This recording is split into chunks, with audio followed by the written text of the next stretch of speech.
The Word of God is alive and powerful, sharper than any two-edged sword, piercing even to the dividing asunder of the soul and spirit, out of the joints and the marrow, and is a critic of the thoughts and intents of the heart. All Scripture is God-breathed and is profitable for doctrine, for reproof, for correction, for instruction in righteousness, that the man of God might be mature, thoroughly equipped unto all good works. Study to show thyself approved unto God, a workman that needeth not to be ashamed, rightly dividing the word of truth. Luke 6:22-23 says, Blessed are you when men hate you, and when they exclude you, and revile you, and cast out your name as evil, for the Son of Man's sake. Rejoice in that day, and leap for joy, for indeed your reward is great in heaven, for in like manner their fathers did to the prophets. John 15:18-21. If the world hates you, you know that it hated me before it hated you. If you were of the world would love its own. Yet because you are not of the world, but I chose you out of the world, therefore the world hates you. Remember the word that I said to you, a servant is not greater than his master. If they persecuted me, they will also persecute you. If they kept my word, they will keep yours also. But all these things they will do to you for my name's sake, because they do not know him who sent me. 1 Peter 3:14-16. But even if you should suffer for righteousness' sake, you are blessed. And do not be afraid of their threats, nor be troubled. But sanctify the Lord God in your hearts, and always be ready to give a defense to every one who asks you a reason for the hope that is in you, with meekness and fear, having a good conscience, that when they defame you as evildoers, those who revile your good conduct in Christ may be ashamed. Sa dili pa kita magapadayon, sa pagtuon pulong sa Dios ning adlaw, gikinahanglan ang atong pagsusi sa atong kaugalingon nga kalag. Tanaw nato kung napapakitay mga sala nga atong nabuhat ning adlaw kay kini mahimo lamang babag sa atong pagabuhaton nga pagtuon sa pulong sa Dios. 1 John 1:9, the rebound technique na kaingon, if we confess our sins, God is faithful and just to forgive us our sins and to cleanse us from all unrighteousness. But for you, unbeliever, the issue you're facing is not confession of sins, but faith alone in Christ alone. Acts 16:31 nagaingon, believe on the Lord Jesus Christ, and thou shalt be saved. Busa sa hilom, mag-andam tas ng kaugalingon. Let us pray.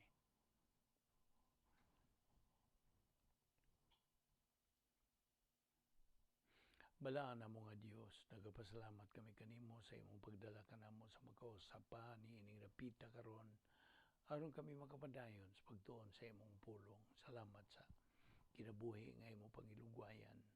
Di mailhan nga nagalihok pang imong grasya, ang imong plano sa among kinabuhi. Uban ni kami, O Dios. Nining adlaw sa among pagpadayon sa tuon sa imong balaang pulong kay kini lamang ang among magamit sa among adlaw-adlawng panginabuhi ingon nga imong mga anak. Uban ni kami pinagi sa pagtultol, patinaw kanamo og tataw sa imong kamaturan, pinagi sa ministry, teaching ministry of God the Holy Spirit. We thank you for this opportunity once again, Lord. Kining tanan namong ipasalamatan sa ngalan ni Ginoong Jesucristo. Amen. Well, may adlaw sa tanan natong mga higala, mga subscribers, mga igsuon diyan ni Kristo. Welcome na usab. Welcome ni ining atong adlaw-adlawng pagtuon sa pulong sa Dios. Pinagi ni ining atong Bible study through the YouTube. Ubos kini sa Vic Malbido Evangelistic Ministry. O magapadayon kita sa atong gibiyaan kagahapon nga topic nga niya pamantan ni mong topic, the real keys of success in life. Okay? O niya na kita sa ikapila naman ning natong paghisgot. Taon-taon na nato kining gihisgotan, no? Niya din lang nato balikon kay murag basig pulaan na putong uban. Of course, ang atong paagi din is inculcation method man lagi. Mao na nga ayaw na lang mo katinga nga nagbalik-balik ni atong gipanghisgutan dinhi nga hangtod nga masilsil gyud ni mutuhop na gyud kini o mo sink in na gyud sa atong kalag. Okay, as a review gihapon, ang number 1 real key of success in life is to get saved by faith in Christ alone. Acts 16:31. Ikaduha nga patubuon ng atong kalag pinagis pagtuon sa pulong sa Dios sa adlaw-adlaw nga paagi. Grow in grace and in the knowledge of our Lord and Savior Jesus Christ. 2 Peter 3:18. Ikatulo, prioritize God's Word. Expose yourself to doctrinal Bible studies. Unaha gyud ang pulong sa Dios. Okay? Ug ang iyang gingharian sa Dios. Kay ug sa iyang pagkamatarong. Nabitas Matthew 6:33, seek ye first the kingdom of God and His righteousness, and all these things shall be added unto you. Unya, ikaupat, organize your life around God's Word. Ipahiluna ang imong kinabuhi diha sa pulong sa Dios. Ako ang itagaan sa Memory Aid Operation ROTMPP. Routine, organized life through scale of values, making good decisions from a position of strength, persistency, and perseverance. Moni ang Memory Aid, ROTMPP. Ikalima nga matuod, tinuod, nga yawi alang sa kalampusan natos kinabuhi, mao ang atong paggamit sa napulo ka mga kasulbaran sa atong mga suliran. God's 10 problem-solving devices. Ug ako kang itagaan po do Memory Aid Operation RFFG DPIHPO.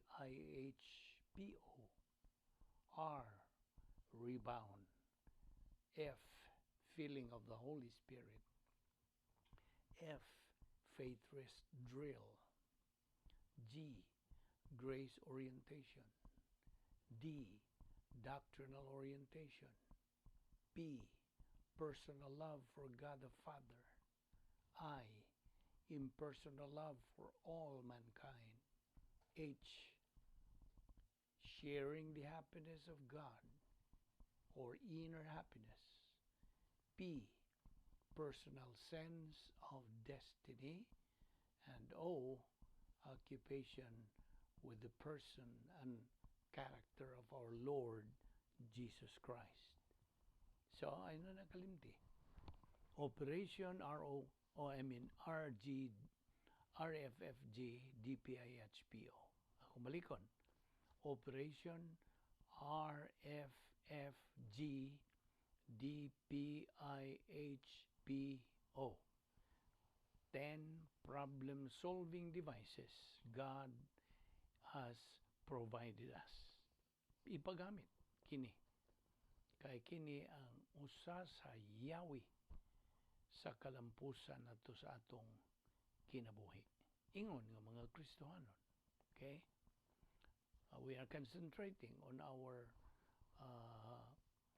atong status na unya uban sa Dios.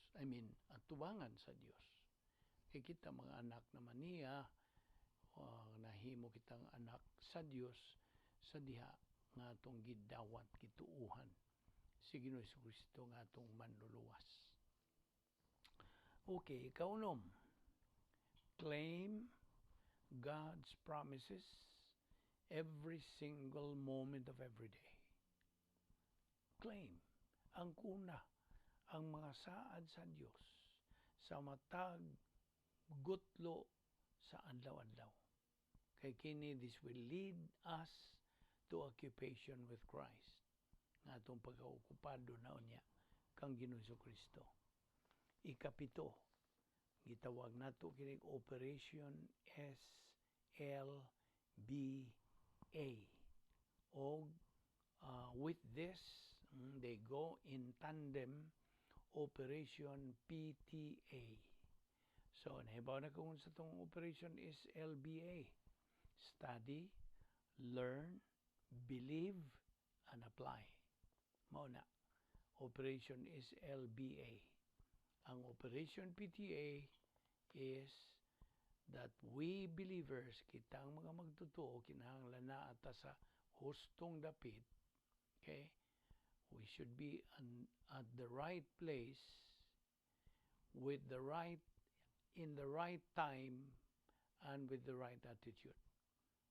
Kung balikon, Operation PTA, we must be in the right place at the right time with the right attitude. So, the right place, kining lugar nga ato karong atong Bible studyhan. Okay? So, this is the right place nga buot sa Dios nga kita magatapok ug magatuon sa pulong sa Dios. Unya ang ikaduha, T, mo na nga at the right time. This is just the right time to study God's Word and uban sa atong right attitude. Tukma husto nga pagtagad ngadto sa pulong sa Dios. Okay? Mo na ikapito adto ta si kawalo. The eighth real key of success in life is nga ang imo karong gitrabahoan, hain ka man magtrabaho, unsa may mo profesyon, engineer ka ba, doktor ka ba, maestro ka ba, unsa pa, manager ka ba, bisag unsa ang imong station in life. Your station in life is your full-time Christian service. Mo kani full-time. Okay? So, di man nila, bisag unsa. Janitor ba lang ka sa usa ka opisina o unsa. That is your full-time Christian service. Mo na ikawalo. Ikasiyam, ang imo ng pagbuhat sa mga maayong binuhatan as unto the Lord. Doing things as unto the Lord. O ikaw na ibaw naman, nga doon ay duha ka klaseng maayong binuhatan. Tawhanon o ang Diyosnon. Ang tawhanon, nga maayong binuhatan, imo ka nang nabuhat, ginamit ang imong mga tawhanon, kalibutanon nga mga panguna-una, kay tuwa man ka magpuyo sa dapit nga may gahom ni Satanas. Gitawag nito CDs, Cosmic Dynaspheres. Kay ang iyahan ni Satanas, duha ra ba gyud ang iyang dynasphere. CD1 ug CD2. Ang CD1, Cosmic Dynasphere number 1, mao kini ang dynasphere nga gitawag og arrogance complex. Okay? Arrogance complex. Ang CD2 mao ang hatred complex. Now, kung ikaw magabuhat og mga mayo, human good sa in English. Human good is compared to wood, hay, and stubble. Sumala pa ka na sa 1 Corinto 3:12. Okay? Wood, hay, stubble, kahoy, kugo, nagami. Duslita ni mo na mo sila og maog daw. So why gantihan? Whereas kung ang imong gibuhat nga maayo, Dios nun, divine God, imo ka nang gibuhat ka ng maong maayo didto sa sud sa imong dapit nga may gahom sa Dios. Gitawag ka na og operational divine dynasphere. Dapit nga may gahom sa Dios. In fact, that is your royal palace. That is your kanang just the right residence for you to live.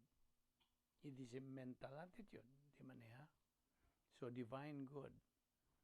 O kini, imong gibuhat sud sa operational divine dynasphere, dapit nga may gahom sa Dios, o kadtong imong gibuhat nga maayo, gitandi ka na nato sa pilak, bulawan, ug mahalon nga mga bato. Gold, silver, precious stones. Naihapon na sa 1 Corinto 3:12. Okay? So, mo na siyam na real key of success in life. Doing things as unto the Lord. Adto ta si kanapo. The 10th, ay kanapo, confess every sin you commit. Flush them out of your life. I-flush na. Okay? Kay kini mahimong babag sa imong Kristohanong pagkinabuhi. Therefore, gisangkapan kita sa Dios o grasya nga mapasig-uli kita ngadto sa atong pakigambitay sa Dios. 1 John 1:9, inubanan sa Salmo 38:18, Proverbio 28:13, ug Salmo 119:11. So, 1 John 1:9, rebound. If we confess our sins, God is faithful and just to forgive us our sins and to cleanse us from all unrighteousness. That is the 10th real key of success in life. Batasan na kana, pag-anad na. I hope sa imong pag-anad niini nga buluhaton as unto the Lord, ikaw unsa. Kini mahimo na niya nga second nature sa imong pagkatao. Automatic na imong buhaton kanas panahon nga magkagat ka, nagabuhat ka og sala, confess, flush them out of your life. Okay? Of course, na ibaw na magkas mga matang sa mga sala nga sagad natong ginabuhat. Ay tulo ka na ka klase. Mental attitude sin, lingual sin, ug overt sin. Mental attitude sin, sala sa huna-huna. Lingual sin, sins of the tongue, sala sa dila. Ug ang overt sin, sala nga makita o sala sa buhat. Okay? So, flush them out. Ayaw yun ayaw na gunit-guniti o pag tiner niya na siya mong kalag kay kini mo ni makaguba sa imong Kristohanong pagkinabuhi. Okay? Instead nga mugamit kag Yahweh alang sa kalampusan sa kinabuhi, naguba na noon kung dili ka magdawat ni ining grasya sa Dios. Okay? So mo ni ka na po. Anto si ka-11. Rest in the Lord. Pahuway diha sa Ginoo. Niadtong unsa mang klaseng kinabuhi kini atong hisgutan. It's the faith rest life. Ako sa kagitagaan og memory aid niini, ang Operation CTR. C, claim a promise. T, think of what God can do to your problem. R, relax, because God is in control. Operation CTR. Kini may kalabutan sa ato ng kinabuhi nga may pagtuo nga nagdala og pahulay. The faith rest life. So, unsa ikaw unsa? Rest in the Lord. Pahuway. Relax. Ngadto sa Ginoo. Og ang ikadusi, mao na giingon nato og maintain. Ambot si Binsayag maintain. Just kanang pagpabilin sa imong pagbaton o pagmapausanon. Pabilin, maintain humility. Kay kita barog man sa prinsipyo nga the way up is the way down. Okay? Og tuod usapas prinsipyo bahin inis, God promotes the humble but demotes the proud. Okay? So, ang laingan sa humility na ibaw naman ka, it's grace orientation. Okay? Nahiluna ka sa grasya. Una ka nang nabaid yun sa grasya. Okay? And then, ang punto din atong gihapon, acknowledge that everything you are and you have, ang kuna, everything you are and you have in life sa imong kinabuhi, wa kay katakos niya na. You do not deserve it, you do not earn it, nor work for it. Kay grasya man. Okay? So karon, mao na ang ikadusi. Anto ta si ika-13. The 13th key of success in life is to resist evil by avoiding the wrong crowd in life. Resist. Sukli. Sukli ang mga dautan. Okay? Resist evil. Pinaagi sa imong paglikay sa dili maayo nga kanang pundok. The wrong crowd in life. Okay? Ikaw makadiscern naman, makabantay ka naman. Kung kining mong pundok, kining maong kanang tapok, tapok sa imo bang mga higala, imong mga silingan, nga dili musibo sa imuhang baruganan. In other words, they are not like-minded nimo. You see?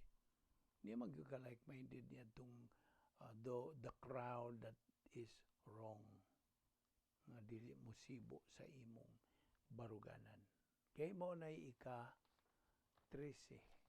Okay? Karon mo ta sa ika-14. The 14th. Itawag nato ni Operation VOG. Namdom ka? V, viewpoint. O, occupational. Ug ang G, geographical. So, ang V is viewpoint, will of God. This answers the question, what does God want me to think? Unsa may buot sa Dios nga akong hunaon. That's viewpoint, will of God. Ang O, occupational will of God. No, not daily occupational. It's operational. Okay? So, viewpoint, karon, operational will of God. That answers the question, unsa may buot sa Dios nga akong buhaton. Okay? That's operational, I mean. Ano man occupational man itong nahisgutan. Operational, not occupational. Okay? So, akong malikon, viewpoint, will of God, answering the question, what does God want me to think? O ang O, operational, will of God, answers the question, What does God want me to do? Ug ang G stands for geographical. Where does God, or answers the question, where does God want me to be? Unsa may dapit nga buot sa Dios nga adto ako. Okay? Sakto ba ang binisaya? Anyway, mo kanina ka-14. Operation VOG. That is the 14th key of success in life. Anto ta si ka-15. Now, the 15th real key of success. Always be guided by the doctrine of volitional responsibility. Okay? Volitional responsibility. Magpasabot, imong tulubagon base ang imong kabubuton. You see? Doktrina ni, doctrine of volitional responsibility. Di ba ako kanang giingnan sa makadaghan nga kitang mga magtotoo gihatagan sa Dios. Ingnon lang nato ang tanang tao. Gihatagan sa Dios og volition o kaugalingong kabubuton. Okay? Unsay tuyo nga gihatag na sa Dios aron atong gamiton. Okay? We have been given by God total freedom. Freedom of choice. Magapili tag unsay atong palabunon o aunahon, you see. In other words, our volition is the key. Okay? So God gave us total freedom of choice. But with that freedom goes responsibility. Mao nagingan lang nato ni doctrine of volitional responsibility. Kaya unsa man, bisan tuod gihatagan tag hingpit nga kagawasan, kita ra ang manubag unsay atong na pili. Gumikan ni ang kagawasan sa pagpili. Unsay atong pilion ba? What we choose or what we kanang prefer. So, kita ra gyud. Mao bitan ang Operation ARA na po ni. Operation ARA pasabot ni. We are the only one answerable, accountable, and responsible. Kita ra gyud ang manubag kung unsay atong gipili out of that volition.